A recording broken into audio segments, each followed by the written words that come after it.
estamos viendo que unos cambios muy rápidos que se están produciendo, que van a llegar, que tienen gran potencial de disrumpir nuestra industria y no sabemos muy bien muchas veces cómo reaccionar ante ellos, ¿no? Y es normal que nos sintamos así porque en los últimos años se están produciendo estos cambios de una forma muy rápida. Estamos viendo una acumulación de innovaciones realmente significativos que no han tenido, esta velocidad no ha tenido precedentes en la historia.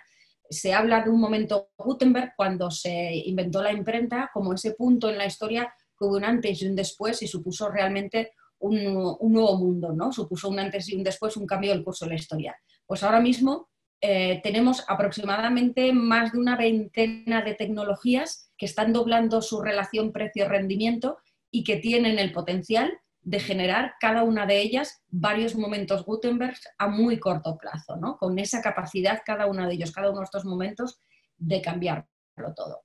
Citaba Marce las tecnologías, ¿no? Son muchas de estas tecnologías que tienen este potencial exponencial, como la robótica, la inteligencia artificial, todo lo relacionado con la biotecnología y la nanotecnología, la neurociencia, bueno, pues la impresión 3D, que lo vamos a ver hoy.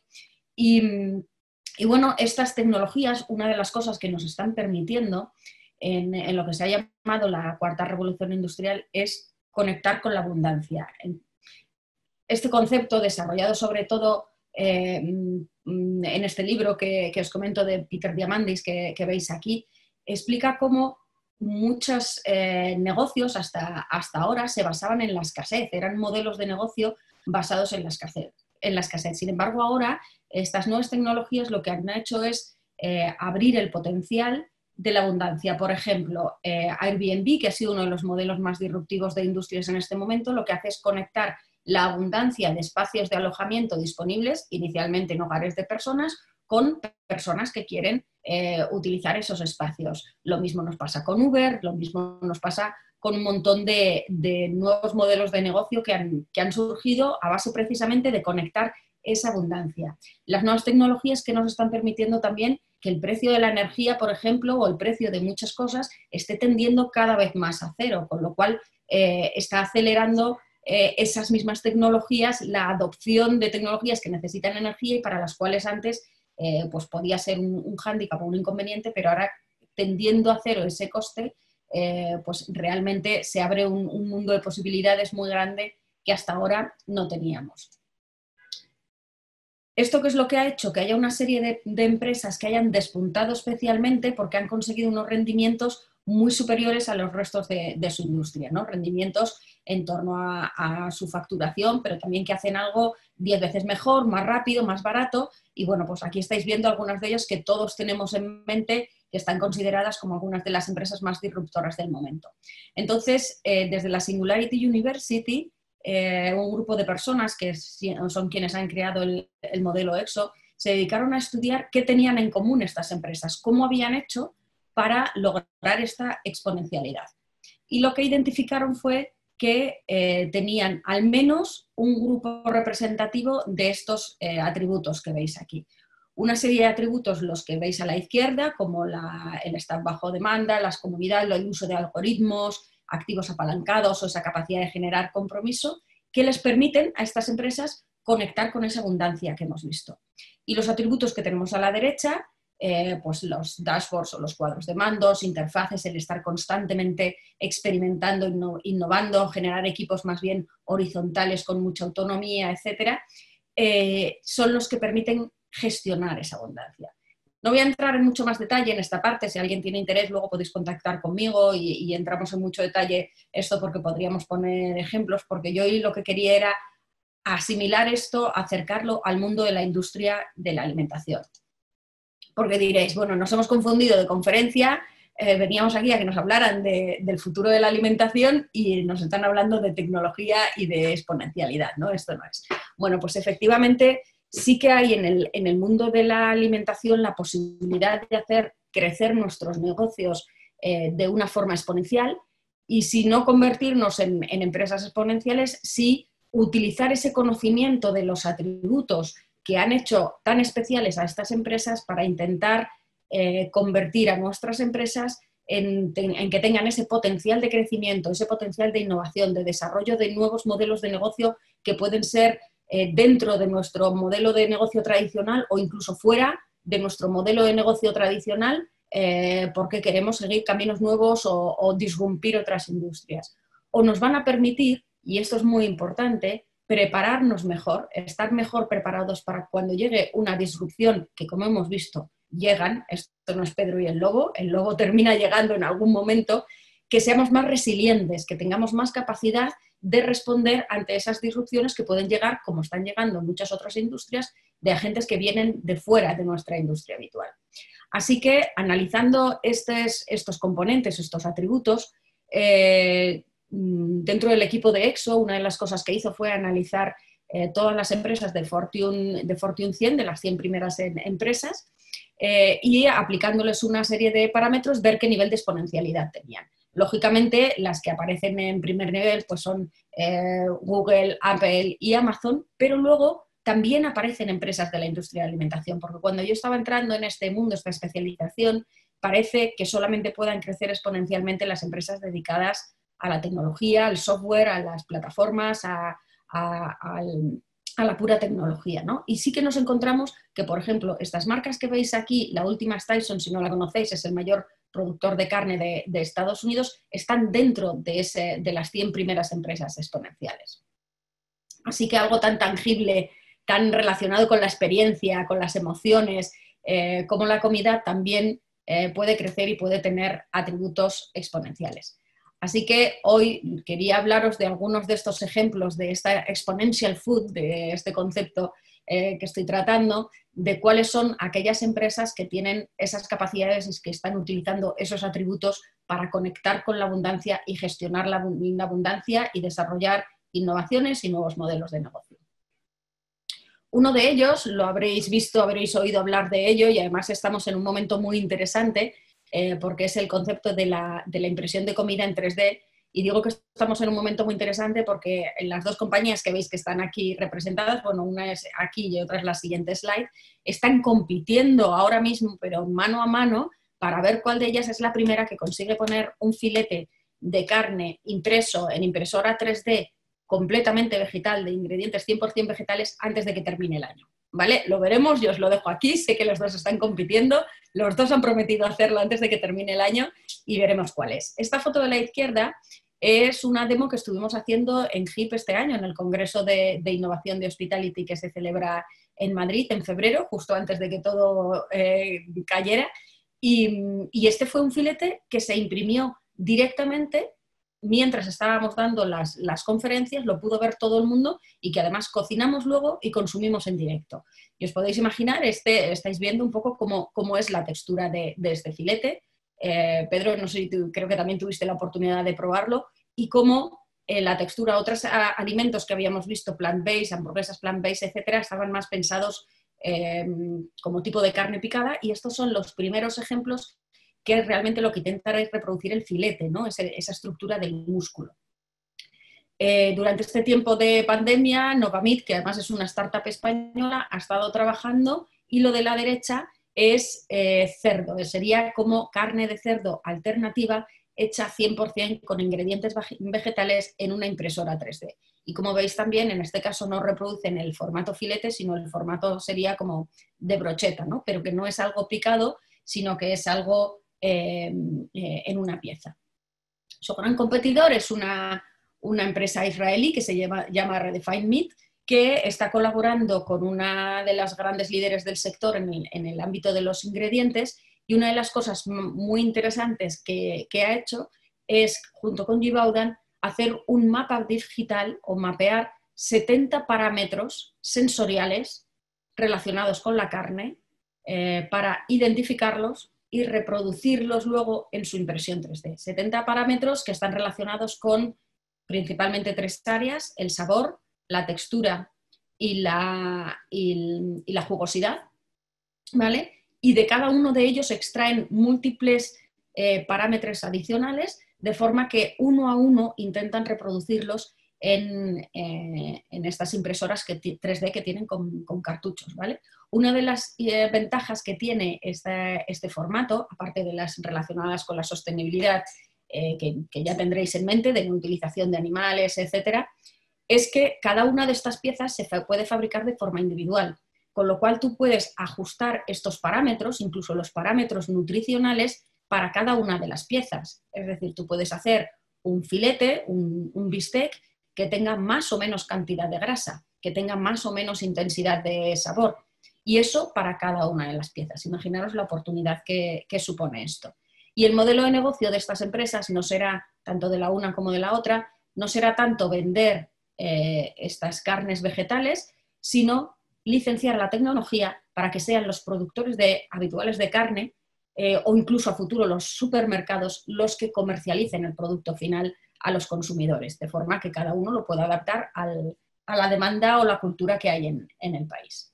Otro ejemplo muy ilustrativo es Just, que era la antigua Hampton Creek. Se hicieron famosos por crear unos huevos revueltos y una mayonesa sin huevo, pero el proyecto más grande en el que están ahora es que están haciendo también un mapeado de un análisis de las más de 300.000 especies vegetales que hay en el mundo. Nosotros, los humanos, nos alimentamos prácticamente de una docena de plantas y de 5 animales, pero en el mundo hay 300.000 especies vegetales que son comestibles y de las que además se pueden extraer ingredientes que tienen la capacidad de mimetizar o de reproducir algunas de esas factores sensoriales de la carne o de otros productos procedentes de animales. Ellos lo que están haciendo es una grandísima base de datos en la que asocian cada uno de estas plantas o de estos ingredientes vegetales a las capacidades o los atributos que son capaces de aportar a un producto, como puede ser, por ejemplo, para el huevo, la capacidad de ligar una tortilla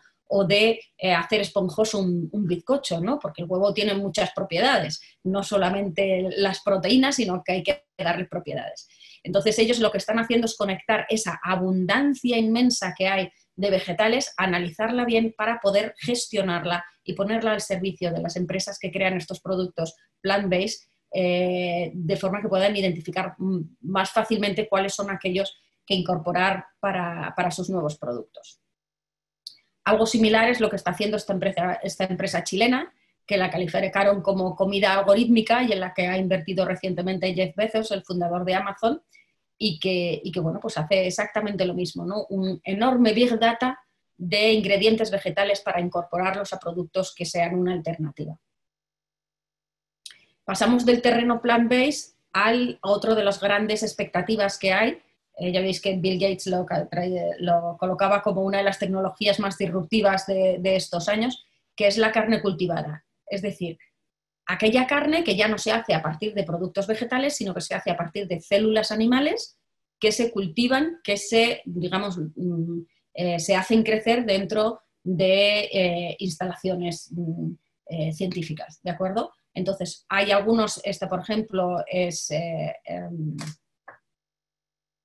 me ha ido ahora el nombre, ahora os lo diré. No es Mosamid, es otro de las empresas israelíes del sector, que ya tiene un prototipo, todavía no lo tienen aprobado en Europa porque es un novel food, pero estiman que a lo mejor en los próximos 3-5 años puedan comercializar ya estos filetes. Y esto llegará no solamente al mundo del pescado, sino al mundo del pescado o del marisco, o este ejemplo que es muy curioso, que es un pez que en la zona de Asia, en China, es una auténtica delicatessen. Lo que comen es la vejiga natatoria de aquí, de este animal, y es una delicatessen hasta el punto de que está en peligro de extinción y en el mercado negro se pagan auténticas millonadas por este producto. Sería como un foie súper sofisticado, ¿no?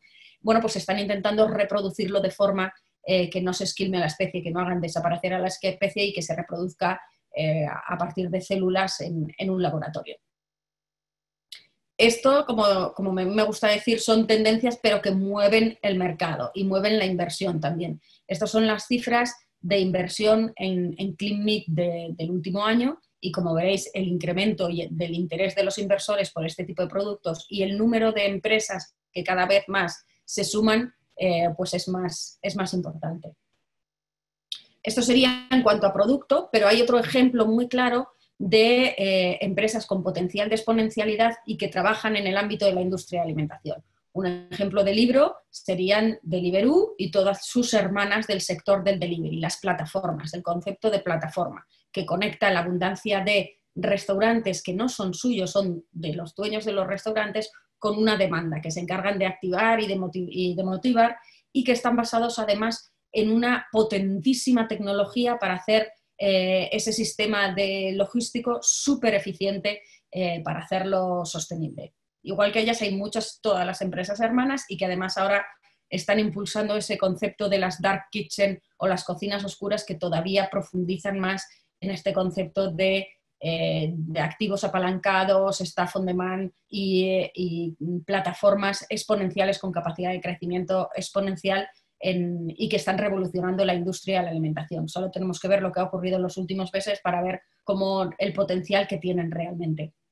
Más plataformas, por ejemplo, este concepto de plataforma está muy enfocado a reducir la cantidad de alimentos que tiramos, que todos tendréis en mente que es aproximadamente el 30% de los alimentos que se producen. Bueno, ¿por qué no crear una plataforma que conecte esa abundancia de alimentos que van a ir a la basura con personas que desean consumirlos, y que uniendo esas dos partes se consiga, por un lado, que la comida no termine en la basura, que los negocios consigan obtener un beneficio razonable de aquellos alimentos que iban a perder, y que los consumidores se beneficien pues, de unos precios especiales. Ya veis aquí las cifras de impacto que tienen en cuanto a alimentos salvados, pero también CO2 evitado por todos esos alimentos que no se han tirado. Igual que tenemos Airbnb, tenemos el Airbnb de los restaurantes, los conocéis, se han reactivado ahora después de la pandemia con nuevas condiciones, pero siguen estando ahí, funcionando en muchas ciudades del mundo. Y bueno, hay otro aspecto muy interesante dentro de esta exponencialidad o dentro de las grandes tendencias que se están produciendo ahora en el mundo de la alimentación, que es la personalización. Y veréis que está muy ligado. Como veo que ya estamos casi terminando el tiempo, voy a pasar un poco unas pinceladas sobre este concepto, que creo que es interesante, pero no quería dejar de comentarlo, porque realmente está siendo un hot topic del momento y está creciendo el interés sobre ello. Como veis, los diversos motivos o drivers que nos llevan a estos, por un lado, la capacitación de las personas, que nos estamos considerando cada vez más autosuficientes, tenemos acceso a información, pero luego también queremos que no se nos trate como a todo el mundo, ¿no? Estamos cada vez más acostumbrados a experiencias personalizadas en otros ámbitos. Veis que las empresas, casi todas, les ha llamado la atención este concepto de la personalización. Grandes de la industria alimentaria se están volcando en ello, con ejemplos como este. El propio Nestlé fue pionero creando este programa en Japón, en el que ya participan más de 100.000 personas, en el cual pues, tú haces un seguimiento de tu dieta a través del teléfono móvil, y una vez a la semana te envían unas cápsulas que serían como las de café, pero en lugar de café te envían una combinación de superalimentos para complementar tu dieta en función de lo que tú has dicho que has ido comiendo esa semana. Hay otras empresas que además cada vez hay más, que a lo mejor lo que se dedican es a identificar tus biomarcadores, ya sea a través de la sangre o el ADN, y a partir de ahí ofrecerte desde consejos hasta incluso la comida preparada que te llega cada semana para que tú ni siquiera tengas que pensar. Ahí los modelos de negocio son muy amplios y cada vez más están creciendo. Estas dos empresas además se fusionaron hace poco. Biome lo que hace es analizar nuestra flora intestinal. Y está llegando incluso también al food service, al segmento de la restauración. Vitamojo lo que hace es que en sus restaurantes puedas elegir de forma personalizada cualquier elemento dentro del menú. Y una de las conclusiones a las que llegó su fundador fue que no solamente más de 2/3 de las personas prefieren elegir su menú así, sino que además eso incrementa el ticket medio porque las personas compran más cuando lo hacen así, pero sobre todo, y volvemos a lo que hablábamos antes de esa captación de datos y esos dashboards, lo que está ofreciendo es una información importantísima, porque si nosotros al consumidor le dejamos elegir, nos está dando muchísima información sobre él, sus gustos y sus preferencias, que vamos a poder luego manejar para ser más eficientes o para innovar. Seguro que habéis oído hablar de estas aplicaciones que nos permiten ir al supermercado y tener información más precisa del valor nutricional de los alimentos, y están realmente, fijaros cómo hablábamos del consumidor cada vez más empoderado y que quiere las cosas que son buenas para él. hasta el punto de que Yuka, que es la francesa, ha adquirido tal potencia en este país que la cadena de supermercados Intermarché, que es una cadena muy potente allí, obligó a un montón de sus proveedores, estáis viendo ahí el número de marcas, a cambiar su formulación para que sacaran como mínimo un 50 en yuca, es decir, sacaran una nota mínima en yuca de tanto. Y si no, no lo ponían en sus estanterías. Fijaros hasta el punto la fuerza que está teniendo el consumidor con esta capacitación, ese empoderamiento que está teniendo a través de las tecnologías que le dan cada vez más información.